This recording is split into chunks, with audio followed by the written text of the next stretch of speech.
Good evening, everyone. Myself, Pravallika, Associate Professor, Department of Obstetrics and Gynecological Nursing, Faculty of Prakara, is here today to have a small session regarding antepartum hemorrhage. So during the pregnancy, we have two types of hemorrhages are present. One we call it as like hemorrhages in early pregnancy. The other one is hemorrhages in late pregnancy. Hemorrhages in early pregnancy will be considered if the bleeding per vagina is present before 28 weeks of gestation. If the bleeding is present through vagina or through genital organs, after 28 weeks of gestation, it will be considered as antepartum hemorrhage. So it needs to be considered among the pregnants as like one of the emergency.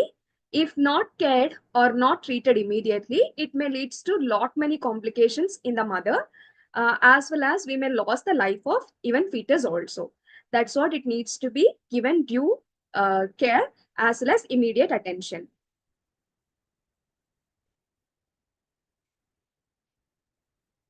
So coming to the definition of this antepartum hemorrhage, it can be defined as bleeding from or into the genital tract after the 28th week of pregnancy, but before the birth of the baby.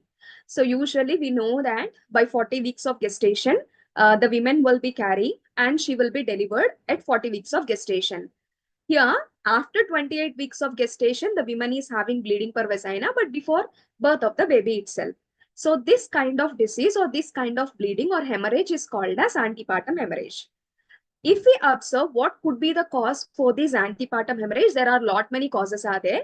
Like here, if we see 70% of the reason for this antepartum hemorrhage, that means bleeding after 28 weeks of gestation, is placental causes only. Like already you might be knowing, like placenta is the one who gives nourishment as well as removes waste materials. Whatever needs to be circulated from the mother, through placenta only it gets circulated to the fetus. So in this placental bleeding, 70% is the reason for the antepartum hemorrhage. Again, we are having two types of placental issues such as placenta previa as well as abruptio placenta. So 35% is reason because of placenta previa for this antepartum hemorrhage, and the rest of 35% is abruptio placenta is the reason for this APH to be presented. And in 25% of the cases, like unexplained reasons also, like what is the exact cause for this antepartum hemorrhage, we will not be knowing. Like exactly nobody can able to be said. Like it is excluding of placental causes or it is excluding of local lesions also. The women do not have any local lesions are there, any hemorrhages or any traumas, cut, nothing is there for the women. Even then, still the women is having bleeding per vagina. And even for the 5% of the cases, we can see these extra placental causes also. Like what is this extra placental causes includes is like during the pregnancy, the women might be had like trauma, like some blood, like blow up onto the abdomen. Or else the women might be had like rupture of varicose veins or some polyps or any lesions are present in the genital tract. That also can be the reason for this antepartum hemorrhage. But majorly, placental bleeding is the reason for this antepartum hemorrhage to be present. So now we shall be discussing regarding this placental bleeding. So as I already mentioned, there are two types of placental issues for this antepartum hemorrhage.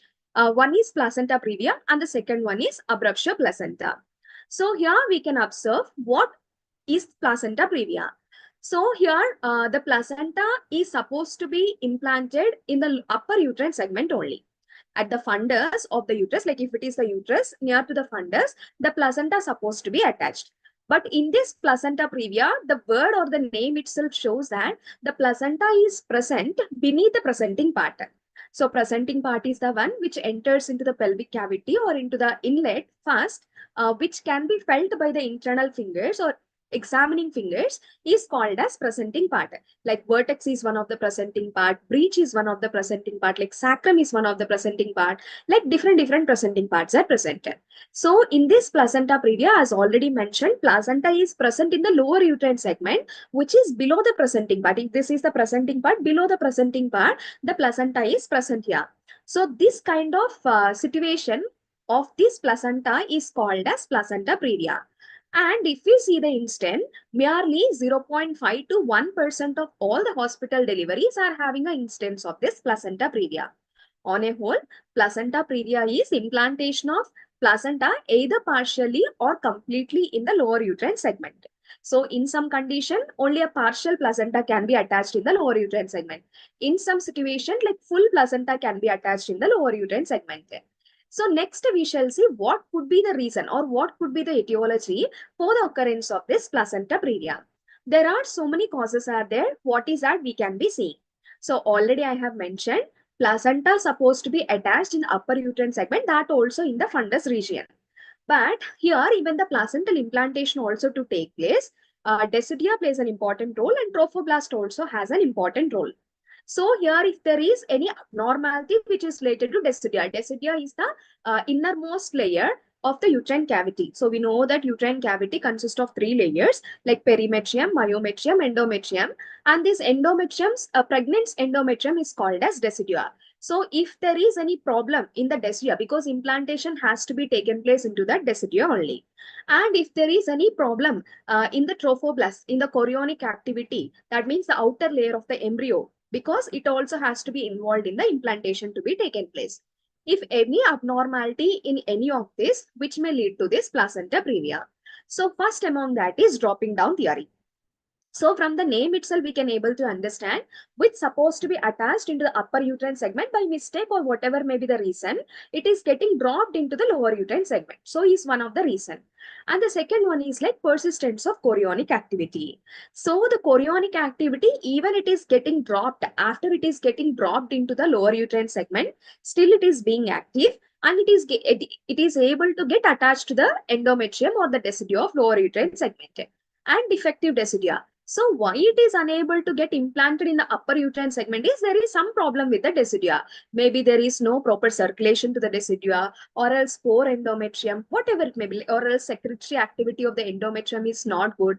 Whatever may be the reason, there is abnormal or defective decidia is present.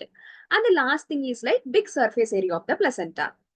Here, there is no abnormality in the decidia. There is no abnormality in the chorionic activity of this trophoblast also, or there is no defective decidia even present.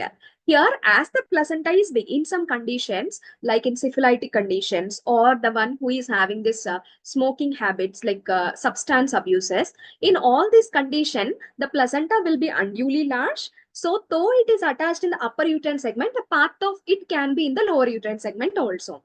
So all these can be considered as the cause for the occurrence of this placenta previa, mainly dropping down theory, persistence of chorionic activity, defective decidia, and big surface area of the placenta.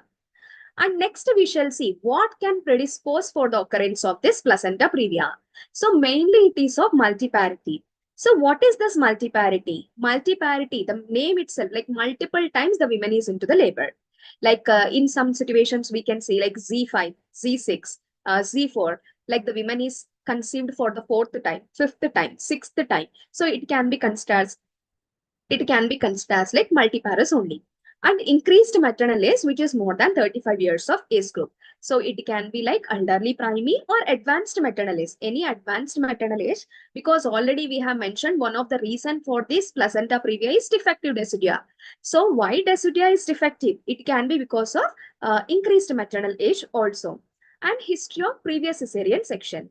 So we know that cesarean section, the most commonly done is lower segmental cesarean section. So because of the scar, maybe there is a tendency of this placenta to get implanted in the lower uterine segment.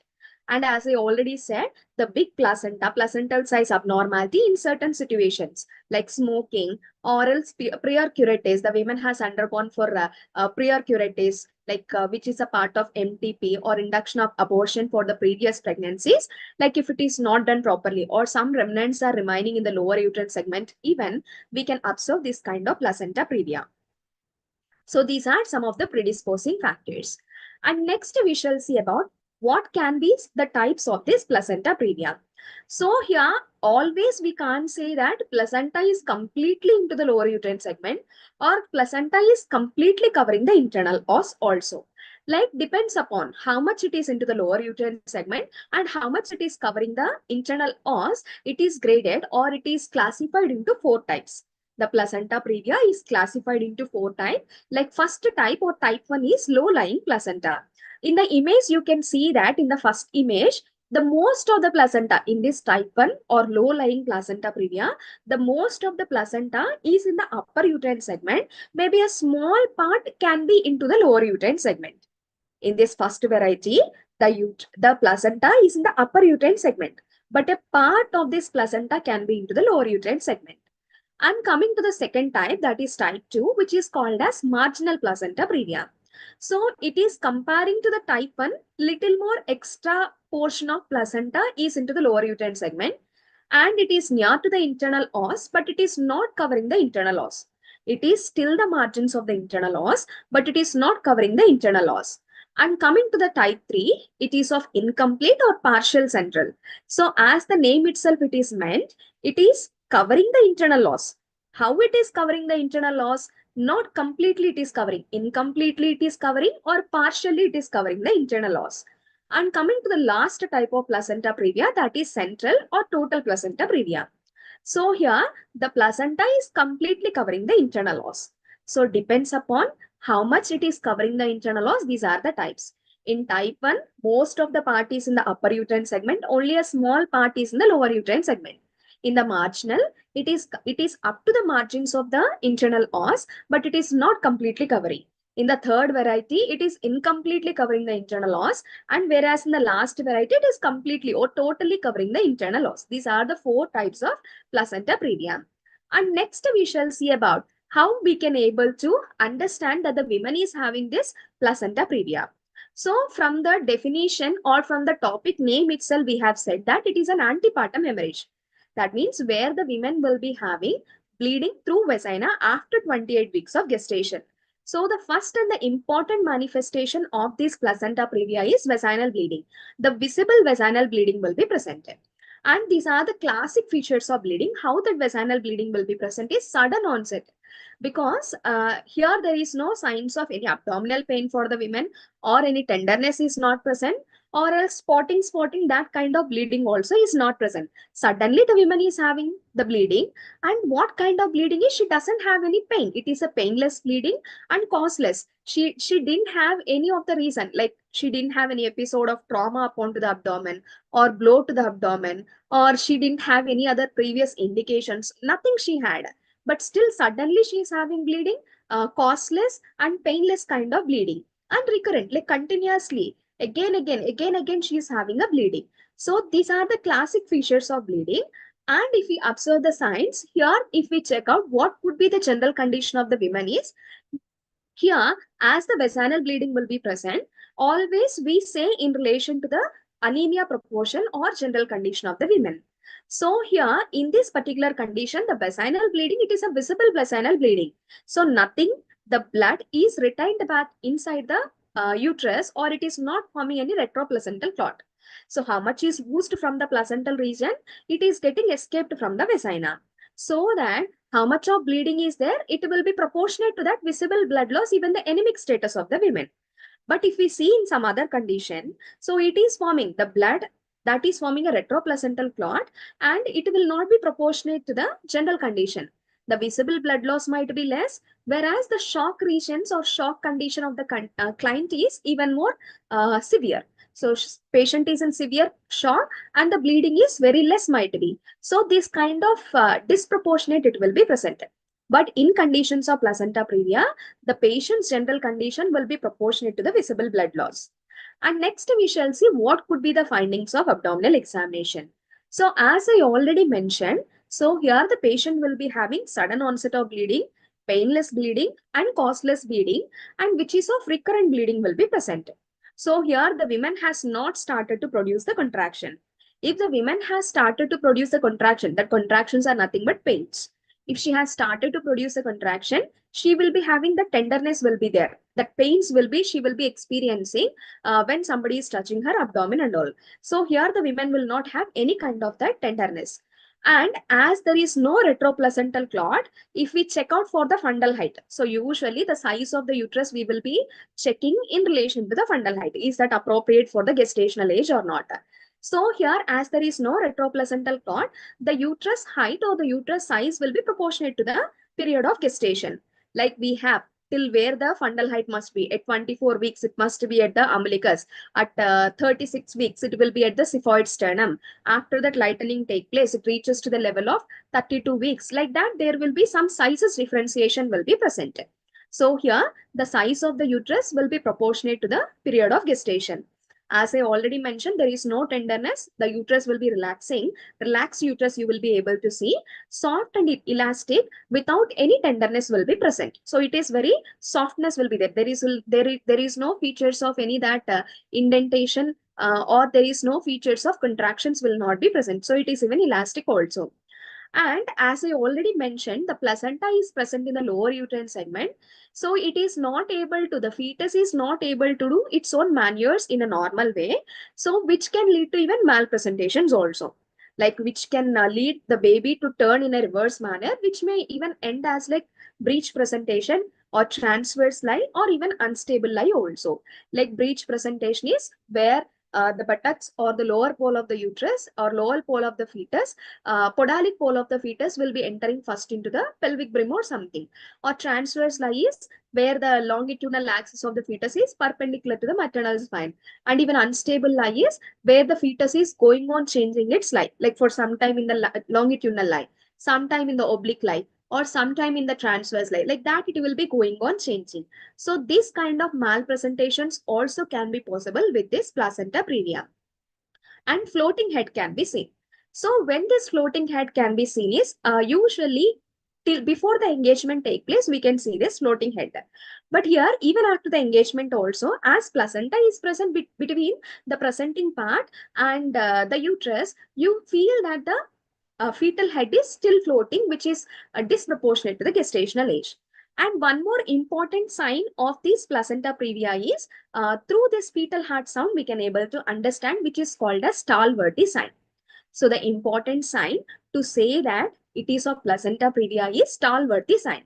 So what is the Stalworthy sign is? Usually during the abdominal examination, we do identify for fetal heart sound. So depends upon what is the presentation, what is the position, do we find the fetal heart rate in between the umbilicus and iliac crest or below the umbilicus or at the level of umbilicus or sometimes even above the level of umbilicus also we can able to feel.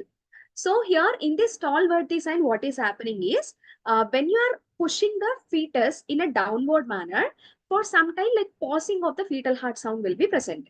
Like you can't able to feel for the fetal heart sound when you are compressing the uterus or when you are pushing the fetus in a downward direction. So because when you are pushing in a downward direction, you are compressing the placenta. So that fetal heart sound you cannot able to feel. So when you are releasing the pressure, obviously you can resume that fetal heart sound. This kind of sign is called as Stalworthy sign. So where you can feel for the fetal heart sound when you are not pushing the fetus in a downward direction, that means into the pelvis. So when you are releasing, you can able to feel for the fetal heart sound. So this sign is called as fetal Stalworthy sign. This is one of the important sign to say that it is of placenta previa. And even through vulval inspection also, we can able to see certain kind of features. So already we mentioned like visible vaginal bleeding will be there. But what is the type of bleeding? What is the amount of bleeding? What is the character of bleeding? Is that a fresh bleed or a remote bleed? So is the bleeding is scanty bleeding is there or a spotting is there or heavy bleeding is present? And if vaginal examination should be done, so inspection can be done anywhere. But the vaginal examination, that is distal examination by introducing fingers like pervaginal examination will be done. So this has to be done only in the operation theater only. Because maybe when you are doing the vaginal examination with your distal fingers, you can rupture even the placenta also. And you may cause damage to the fetus life also. That's what you have to perform this kind of procedure in the operation theater when everything is set for the cesarean section. By chance, if the placenta is damaged, if fetus distress is taking place or fetus is in a emergency situation, like emergency LSCS can be done and you can get delivered through operative delivery for the fetus. So here always we have to do the vaginal examination in the operational theater only. So this is called as double setup examination. So which is already set for the LSCS or cesarean section. There you are performing the vaginal examination. So always diagnosis. For the diagnosis, how we can able to identify it as like antepartum hemorrhages. Already I have mentioned that visible vaginal bleeding will be presented. So localization of placenta, like placentography through ultrasonography, some procedure can be done where we can able to identify where is the location of placenta.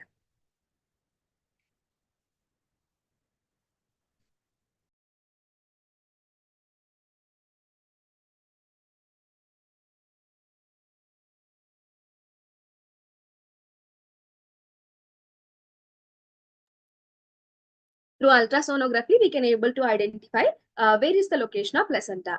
And as I already said, double setup examination can be done. This double setup examination is nothing but vaginal examination when everything is set for the cesarean section in the operating theater. And sometimes we may confuse this condition with some other conditions also. So they are considered as like differential diagnosis. Abruptio placenta, because in the abruptio placenta also there will be visible vaginal bleeding will be present. So is this visible vaginal bleeding is due to placenta previa or abruptio placenta? And even in case of vasa previa also. In this vasa previa, vessels will be running below the presenting part. So in that condition also, visible vaginal bleeding will be present. Local cervical lesions, like already we have mentioned, like extra placental causes. In that condition also, there will be visible vaginal bleeding. So these are certain conditions which may make us to confuse as some other condition.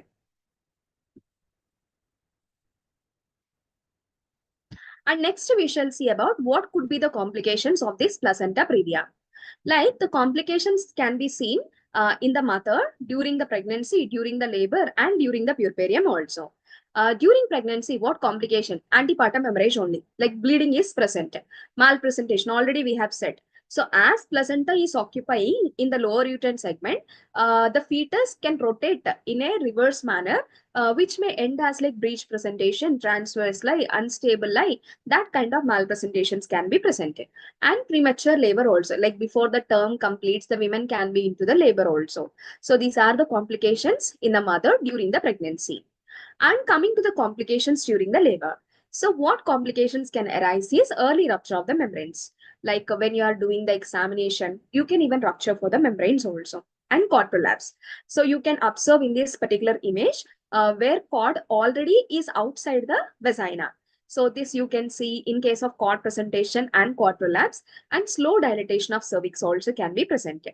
So what is a slow dilatation is during the mechanism of labor or during the labor, there is some rate for the cervical dilatation. Cervical dilatation is one of the indicator to say that the woman is into the labor, as like the labor is going on in an appropriate way.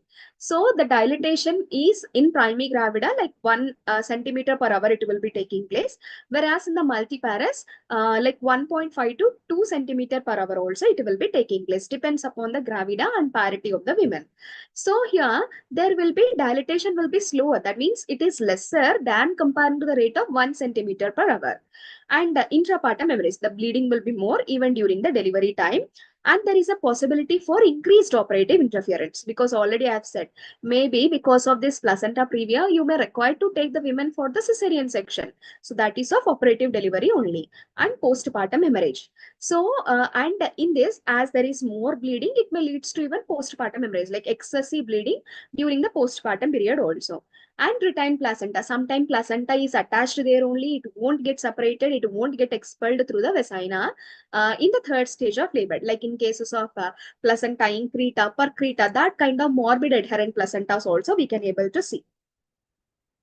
And coming to the complications during the puerperium, like sepsis can be there, like because of mother being for a longer time during the delivery, for longer time she can be into the labor, which may lead to infection or sepsis in the women. Subinvolution. Subinvolution is nothing but it is opposite to involution, where the genital organs cannot able to revert back to the pre-pregnant status. And these blood clots from this placental side can get migrated in the form of even embolism, and even can block even some other blood vessels also. So all these can be considered as complications of even puerperium also.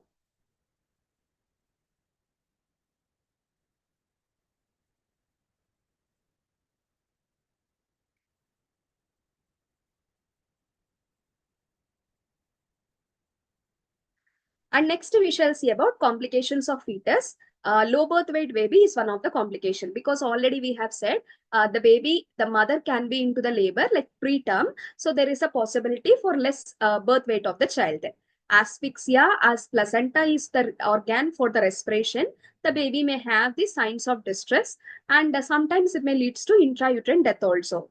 And birth injuries also can be possible, and even baby can be born with some congenital malformations also because of no proper circulations and all.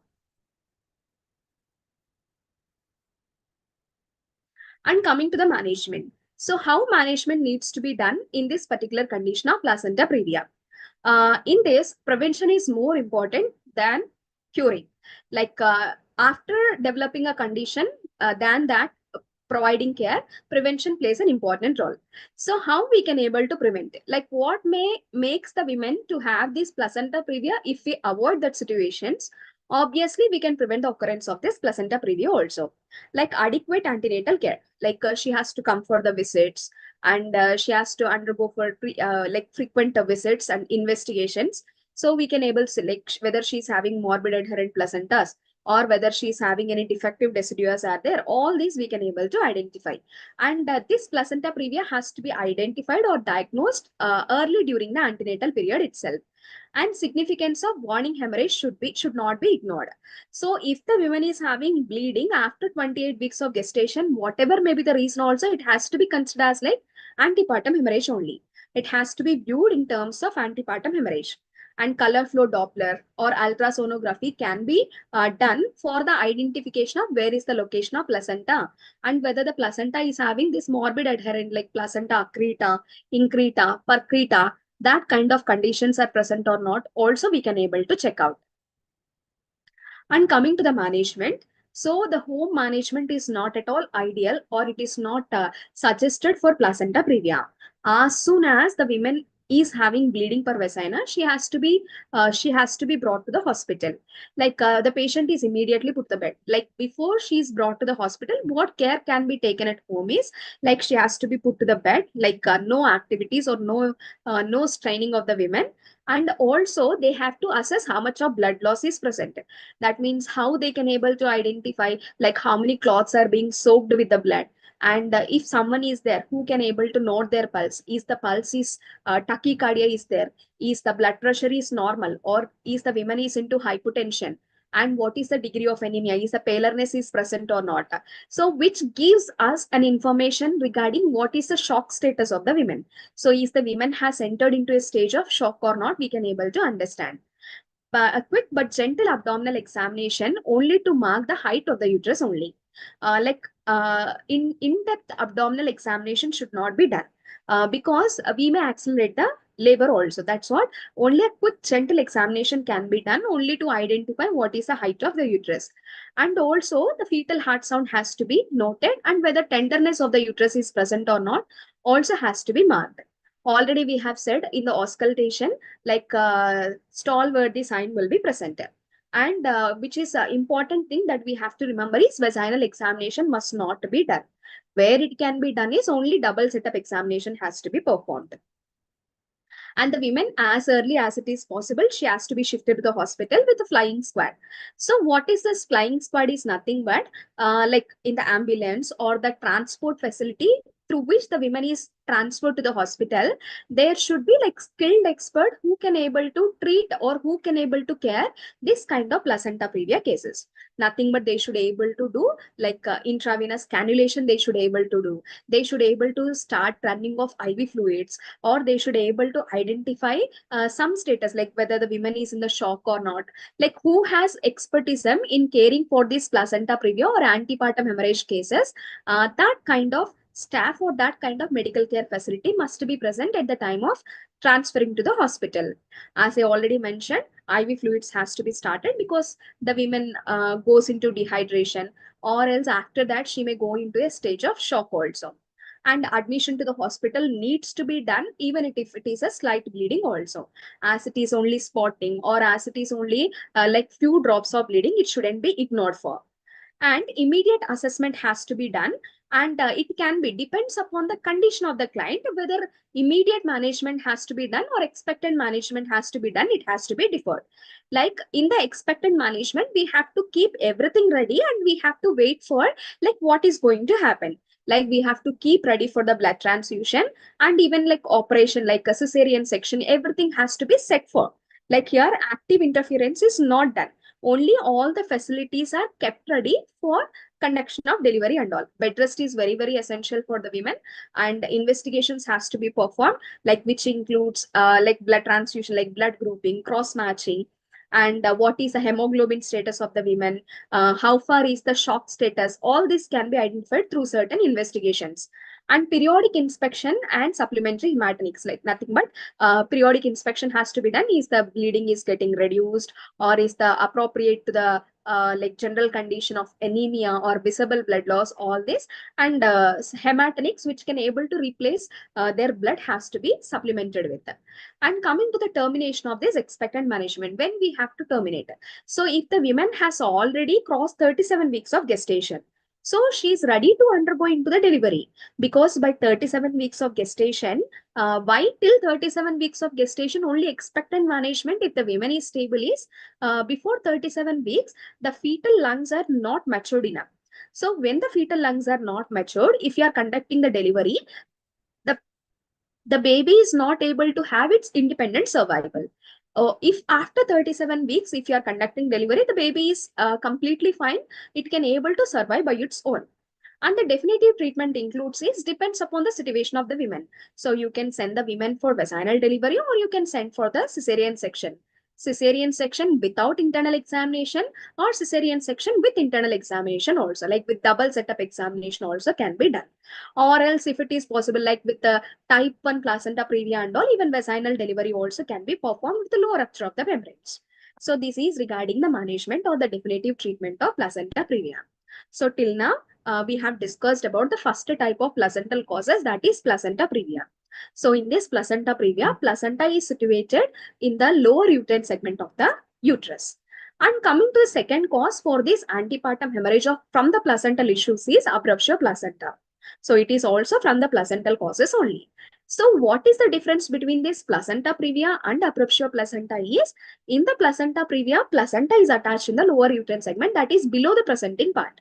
Whereas in the abruptio placenta, here the placenta is separated. So placenta is prematurely separated from the uterus. So which is normally situated. So where is the normal situation? That means in the fundus of the uterus. So it is attached in the fundus of the uterus, and it is separated prematurely. When it is supposed to normally separate is in the third stage of labor only. Like we know that in the stages of labor, 4 stages are there, like first stage, second stage, third stage, and fourth stage. In the third stage only, separation of normally supposed to take place for the placenta. But in this condition, premature separation has taken place for normally situated placenta, and this is the reason for the bleeding. This is the reason for the visible vaginal bleeding. So in this, you can able to observe, like in the normal placenta, still placenta is attached only, whereas in the placental abruption, you can see that placenta is separated, and behind the placenta, some clot you can able to, whichever the blood that is escaped or oozed from that placental side, it has been formed a clot there. So this is one type of placental abruption, which we will be discussing later.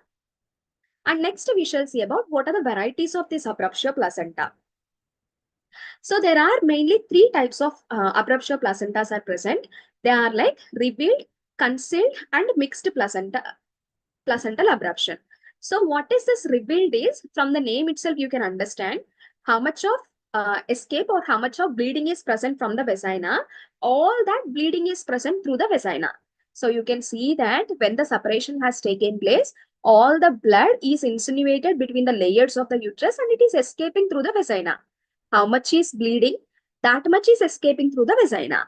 But in case of the second variety, how much is bleeding from the placental side, not all the amount is getting escaped. So it is forming a clot behind the placenta, which is called as a retroplacental clot. Concealed is something like hidden. So there everything is getting escaped. Here some amount is getting retaining there. Whereas in the mixed variety, some amount is getting escaped, some amount is getting concealed there. So these are the three varieties of abruptio placenta, like revealed, concealed, and mixed abruptio placenta. And what could be the reason for this abruptio placenta is, here the prevalence is more with high birth order, more or less the same causes for this placenta previa and abruptio placenta, like high birth order, advanced age of the mother, like where the mother's age is very much high, and poor socioeconomic status, malnutrition, smoking, and recurrence can be high, like first pregnancy if she is having a abruptio placenta, second pregnancy also she may have, and hypertension during the pregnancy as well as trauma. So if there is any blow to the abdomen during the pregnancy also may lead to this abruptio placenta. And one of the main reason in many of the conditions you can able to see of this abruptio placenta is hypertension. If the woman is having increased blood pressure during the pregnancy, we may expect her to go into this abruptio placenta even. And the prevalence can be seen even with sudden uterine decompression also. This sudden uterine decompression you can see like with the premature rupture of the membranes, or in case of oligohydramnios, or when the woman is undergoing for the procedure like amniocentesis, like where some amount of amniotic fluid is removed. So suddenly the intrauterine pressure will be decreasing, which may lead to this separation of placenta even. Or else short cord, when the baby is rotating, it may pull off the placenta. Or else supine hypotension syndrome. So when the woman is lying in the supine position, the fetus can put pressure upon to the inferior vena cava and makes the women to have these hypotensive features. So in this condition also, we can see this kind of abruptio placenta and sick placenta. Placenta itself is not healthy. So even in this condition also, we can see this abruptio placenta. Folic acid deficiency, torsion of the uterus, where there is a twist and torsions in the uterus, cocaine abuse, like substance abuses, or thrombophilias, where there is no proper blood supply for the uterus or to the endometrium. All these, like deciduo, all these can be a reason for this abruptio placenta. That means premature separation of the placenta. And next we shall see about the pathogenesis of this abruptio placenta. So already we have said, when the placenta is getting separated, the bleeding is present. So in some condition, there is complete accumulation of the bleeding can be present, or the blood can be present behind the placenta. So the blood which is oozed from the placental side can get accumulated behind the placenta. Blood may dissect downward. In some other condition, the blood can be dissected downward between the membranes, and it may get escaped through the cervix, or it may be kept concealed also. So already we have mentioned, no, like between the membranes, it may get escaped, and it may get escaped through the vagina on a wall, or else a blood can be retained there, which may make us like concealed abruptio placenta also. In some other condition, we can see this covular uterus. So what is this covular uterus is? It is one kind of pathological entity. Instead of forming a retroplacental clot there, what is happening is the oozed blood is entering into the musculature of uterus. So this clinical entity is called as covular uterus. So in the image also you can see the bleeding is entering into the layers of the uterus, and this condition is called as covular uterus. So this also can be one of the pathogenesis. Like one can be of revealed, where it can get escaped everything. One can be of concealed, where it gets retained behind the placenta. And one can be of even covular uterus also. And next we shall see about the clinical classification. So depends upon the manifestation. Even this abruptio placenta is divided as like certain grades. Like in the grade 0, no clinical features are present. That means no vaginal bleeding can be present, but other manifestations won't be present. And in the grade 1, there is external bleeding is slight. There is a external bleeding is present. Here, in most of the condition, as the uterus has started to have a contraction and the placenta started to separate, here there will be irritability or tenderness can be present. So here the uterus will be irritable, and tenderness may or may not present in the initial stages, or in the grade 1 and all, there may not be this tenderness, but in the later stages there will be even tenderness also. And the shock will not be present, because as the vaginal bleeding is slight, and even the fetal heart sound also is good. So good, it will be present. That means no decelerations, nothing will be present. But whereas in grade 2, the bleeding is mild to moderate. That means the extent of the bleeding has been increased, and even the uterine tenderness always will be present. In the previous grade 1, we said that either it might be present or not present, and shock is absent. Still, there is a visible bleeding is present, and fetal distress or sometime even fetal death also can be taken place with this grade 2. And coming to the grade 3, so here the bleeding is even more higher, uterine tenderness will be present, shock is present, fetal death will be there at any cost, and coagulation defect and even anoxia also will be present, like complete absence of oxygen to the fetus, which made the fetus even to die, and even coagulation abnormalities like either excessive bleeding, normal coagulation profile, normal coagulation time will be delayed in this particular states and all. So these are the four grades like grade 0, grade 1, grade 2, as well as grade 3.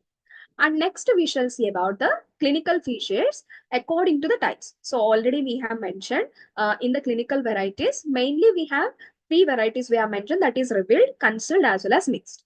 In the revealed and concealed, what makes the difference in the clinical features we can able to see. Already you know that revealed means visible bleeding. How much is bleeding there? It will be extent. It will be escaped through vagina. Whereas in the concealed, it will be retained. It forms the retroplacental clot behind the placenta. So here, if we see the first symptom, that is of character of bleeding. So here, revealed will have continuous dark colored bleeding will be present, whereas concealed either what is that continuous dark colored bleeding can be present, or else it can be stained with the serous fluid also, which indicates that it is of remote bleeding. And coming to the general condition, so revealed will be always be visible to the blood loss. It will be proportionate to the blood loss. It is as like placenta previa. So placenta previa is also proportionate to the visible blood loss. Revealed abruptio placenta also will always be proportionate to the visible blood loss. And concealed is it is out of proportionate because there is already formation of clot there. How much it formed a clot there, how much it has been bleeded, we don't know. So that's what you cannot always see that proportionate to the visible blood loss. It is always out of proportionate. And pallor will be also proportionate to the blood loss in revealed, out of proportionate in the concealed variety. And features of preeclampsia will never be present in the revealed, which can be present even in the concealed variety. So what is this features of preeclampsia is the women might be having like hypertension, proteinuria, or even pedal edema also can be presented. And uterine height is it is proportionate to the period of gestation in the revealed variety, and out of proportionate in case of concealed variety because of the formation of clot there. And uterus will not have tenderness in case of reveal, but it will be having a tense tender like rigidity will be present. That means it already into the contractions. So concealed will have tenderness, whereas revealed will not have the tenderness. And fetal parts can be identified through revealed because there is no formation of clot. As there is covular uterus can be present, or there is formation of clot is present, retroplacental clot. So it is not easy for identifying the fetal parts per abdomen in the concealed variety. And fetal heart sound usually present because revealed with a slight bleeding itself, we can able to identify and take safety precautions and all, where we can able to safeguard the life of fetus also. Whereas in the concealed variety, the fetal heart sound usually be absent. And the urine output will be normal because the women has not entered into a state of shock. So most of in the concealed variety, they are into a state of shock. So usually all these urine output will be decreased, like oliguria will be present, tachycardia will be present, hypotension will be present. All these state of hypotensive shock will be present in case of this concealed variety. So the main danger of this abruptio placenta or placenta previa, that means antepartum hemorrhage, is hypotensive shock only. So the women is having a higher tendency for this morbidity and mortality due to this excessive blood loss from the body. And if we see the blood hemoglobin status will be proportionate in the revealed, will be lower in case of concealed variety, and coagulation profile also will not be changed, but it will be changing in the concealed. Like whereas for clotting time will be increasing, fibrinogen levels will be falling, platelet count will be falling, like which facilitate for the clotting to take place. All that levels will be falling, whereas the clotting time will be increasing. And urine for protein may be absent in case of revealed variety. As we said that in the concealed variety, there will be even some features of preeclampsia. It can be presented. And what is the like confusion in diagnosis is nothing but differential diagnosis. In the revealed, sometimes we may confuse because more or less the features of revealed abruptio placenta and the placenta previa will be like same manifestations will be presented. And in the concealed variety, we may confuse sometimes like there is some presence of some tumor, like some medical complication, some surgical complication, we may confuse with that. So these are the diagnosis or the clinical features of this abruptio placenta. And next we shall see about how we can able to manage this abruptio placenta. So what is the main aim is for the prevention, how we can able to prevent. So already we have mentioned who all are predisposed for the development of this abruptio placenta. If that all situations we are avoiding, obviously we can able to control the occurrence of this abruptio placenta also, like elimination of known factors which may makes the placental separation to take place. Like what may cause, like we already said, smoking may cause, cocaine abuse may cause, oral sick placenta may cause, or hypertension may cause. So all these can be avoided. So obviously abruptio placenta or else sudden decompression, like the procedures such as amniocentesis, all these can be avoided in situations so that we can avoid this abruptio placenta. And correction of anemia during the antenatal period itself. Like as I already mentioned, this anemia is one of the reason in case of this abruptio placenta to end the women into this hypovolemic shock. So if you are correcting the anemia, that means hemoglobin status during the antenatal period, obviously you are preventing the women to not to enter into a state of shock. And the prompt detection and institutional delivery, like you have to make the women to get admitted into the hospital to avoid the complications. So what are the complications mainly here? Shock and blood coagulation disorders as well as renal failure. So these are like complications which may even makes the women to end her life. So all this can be avoided because of early admission into the hospital and prompt detection during the antenatal period also. And next we shall see about after once the development, how treatment can be offered. So the treatment, if we check out, more or less the treatment will be same as like placenta previa only. So here also like complete bed rest. The women has to be shifted to the hospital where there is equipped facilities of maternal facilities are available. And especially even neonatal facilities also must be available. And even soon after bringing to the hospital also, like investigations are to be performed and identify whether it is of revealed variety of abruptio placenta or concealed variety. So if it is of revealed variety, like assessment has to be done, like how much of blood loss is present. So what is the maturity of the fetus? Is it after 37 weeks of gestation or before 37 weeks of gestation? Is already the woman is into the labor, that means the contractions are already started or not started. Because based on all these factors only, what treatment has to be offered, because she had a severe blood loss. And if she already crossed 37 weeks of gestation, if she is into the labor, we need not wait for the delivery to have, like augmentation can be done and termination can be performed either by medical methods or the surgical methods or even by cesarean section also. That's what all these parameters has to be considered, like what is the gestational age and maturity of the fetus mainly. And preliminaries includes, like already we have said, as the blood loss is present, for the transfusion to take place, all the necessary facilities has to be kept ready. Like what is the hematocrit and hemoglobin levels of the women, like ABO, blood grouping, cross matching, urine for protein, everything has to be checked for. Like all investigations has to be performed. And at the same time, to avoid the women to enter into this shock, like IV fluids has to be started, like Ringer solution is the best choice of fluid for the administration. Because if the woman is having a status of like preeclampsia or episodes of eclampsia, like if you are giving with the dextrose, normal saline or normal saline, even it can increase even more hypertensive state, even it may increase even more blood pressures also. So that's what the safer solution in case of this kind of abruptio placenta is RL, Ringer's lactate solution.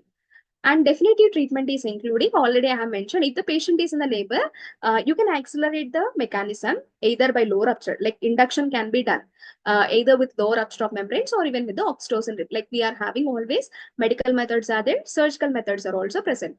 If not in the labor, you can wait till the 37 weeks of gestation, then induction can be done. And coming to the one more option for the delivery to get conducted is cesarean section also. Like which all the indications for the cesarean section includes is depends upon like appearance of fetal distress. Fetus is alive, fetal distress is present. To safeguard the life of the fetus, you can perform the cesarean section. And when amniotomy is failing to control the bleeding, in some condition, when amniotomy is done, nothing but lower rupture of the membranes are done, as the fetus head will compress the placenta, so they maybe there can be slight decrease in the bleeding. So it is used as one of the prophylactic method to even control the bleeding till the women is shifted to the hospital also. So if it is failing, amniotomy you couldn't able to perform, or else any other associating complicating factors are there, like you cannot make the women like to undergo into the vaginal delivery. So in all is like the women had an episode of previous cesarean section, there is a tendency for scar rupture, or any other malpresentations are there, like babies with a breech presentation. All these are considered as like obstacle complication. In all of this, the women can be taken for the cesarean section in viewing of all of this. And if the pregnancy is less than 37 weeks, as I already mentioned, depends upon the maturity of the fetus, depends upon the gestational age, and depends upon the amount of bleeding. So here again, we have to go with how much of the amount of bleeding. Is the bleeding is moderate, or if the bleeding is mild or severe bleeding. If the bleeding is moderate to severe and continuous bleeding is present, there is nothing like to continue the pregnancy, like rupture of membranes or cesarean section or vaginal trip can be started and you can conduct the delivery.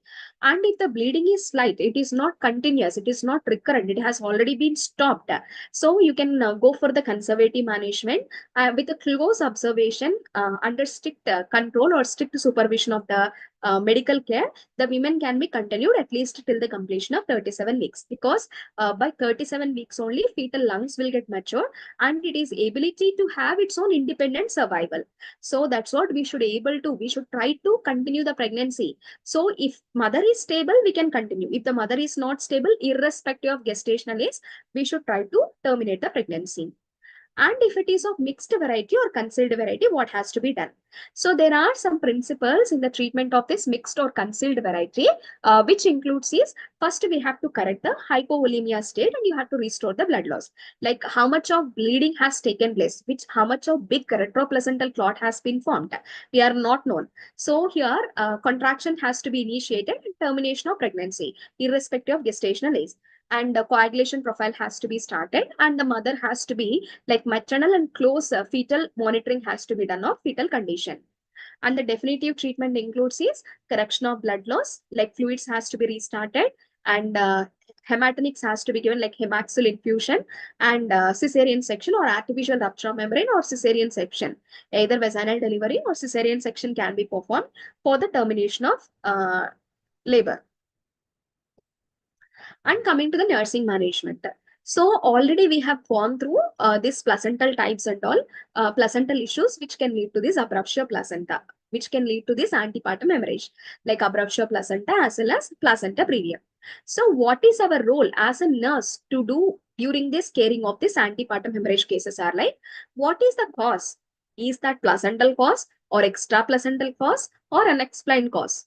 So needle puncture of the placenta should not be done during the amniocentesis. So one of the reason for abruptio placenta is this amniocentesis only. Like sudden decompression we have said, like a rupture of the placenta we have said, all this has to be avoided. And how much of blood loss is present? So has to be identified. And vaginal examination should not be done. So whatever may be the vaginal bleeding also, as I already mentioned, where examination has to be done is only double setup examination in the operation theater where already everything is set for the cesarean section should be done. And the fetal heart sound should always be checked, because if the fetus is already dead, without knowing or without confirming that the fetus is dead, need not do cesarean section onto the dead fetus. So that's what always, even before doing a cesarean section, before giving a cut upon the abdomen also, again confirmation of fetal heart sound is very much mandatory. And blood transfusion has to be made available, because after the correction, after the resuscitation of fluids only, this cesarean has to be performed. And check patients fundal height as well as abdominal girth continuously, and maintain for the IO chart to identify that the woman is not in a state of shock. So till now we have discussed regarding antepartum hemorrhage, the causes of antepartum hemorrhage, mainly placenta previa and abruptio placenta. To explore more about this condition, download Prakara app and follow us on Instagram. Thank you.